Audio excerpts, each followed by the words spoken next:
দুজনের সংসারে একজন যদি কিছু না খায় তাহলে আরেকজনের একদমই খেতে ভালো লাগে না। যাই হোক, হাঁসের মাংস বড়মশাইয়ের প্রিয় হলেও আমি না খাওয়ার জন্য ও খেতে পারে না। কিন্তু এবার আমি বললাম যে ঠিক আছে চলো তুমি নিয়ে এসো, আমি এক পিস হলেও খাবো। তো যথারীতি উনি চলে গেলেন। এই কথা শুনে আনন্দে নাচতে নাচতে হাঁসের মাংসের খোঁজে বেরিয়ে পড়লেন। তো মাংস নিয়ে তিনি তো সকাল সকালই বাড়ি চলে আসলেন। এরপর মাংসটাকে আমি ধুয়ে পরিষ্কার করে ম্যারিনেট করে তারপরে রান্নাটা উনিই চাপালেন। ওর হয়ে রেসিপিটা আমি শেয়ার করছি। প্রথমে কড়াইতে তেল দিয়ে আলুগুলোকে ভেজে তুলে রাখা হলো। তারপর সেই তেলে শুকনো লঙ্কা, তেজপাতা, গোটা গরম মশলা, গোটা জিরে ফোড়ন দিয়ে তাতে পেঁয়াজ দিয়ে পেঁয়াজটা একটু ভেজে নেওয়া হলো।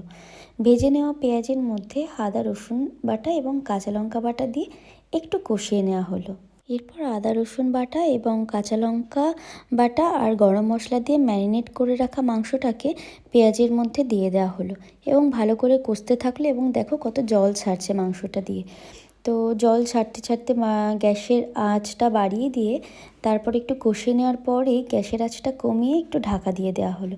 এরপর মাংসে হলুদ গুঁড়ো দেওয়া হলো, কাশ্মীরি লঙ্কার গুঁড়ো, ধনে গুঁড়ো, জিরে গুঁড়ো ও গরম মশলা দিয়ে কিছুক্ষণ কষে নেওয়া হচ্ছে।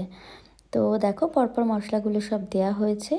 তারপর মাংসটা খুব ভালো করে কষানো হচ্ছে। আর আমার বর কিন্তু যখনই রান্না করে ও আঁচ কমিয়ে ভীষণ ভালো করে মাংসটা কষে। মাংসটা কষতে কষতেই দেখো তোমরা অলরেডি দেখতে পাচ্ছ এত সুন্দর একটা কালার এসছে। আর যে মানুষ আমি খাই না অলরেডি তখনই আমার দেখে মনে হচ্ছে যে না, আজকে আমি খাবই। এবং সত্যি সত্যি মাংসটা রান্না করার পর এবার কিন্তু প্রথম আমি হাঁসের মাংস খেয়েছি এবং ওর থেকে বেশি খেয়েছি মনে হয়। রান্নাটা এত টেস্টি হয়েছিল। তো দেখো তোমাদের সঙ্গে গল্প করতে করতে দেখলে রান্নায় অলরেডি জল দেওয়া হয়ে গেছে এবং অলরেডি জলটা ফুটেও গেছে। ফুটে গিয়ে রান্নাটা অলরেডি অলমোস্ট ডান। হাজবেন্ডের হাতের হাঁসের মাংস তোমরা কিন্তু জানাতে ভুলো না। আর সবাই কিন্তু ভালো লাগলে চ্যানেলটা অবশ্যই সাবস্ক্রাইব করে দিও।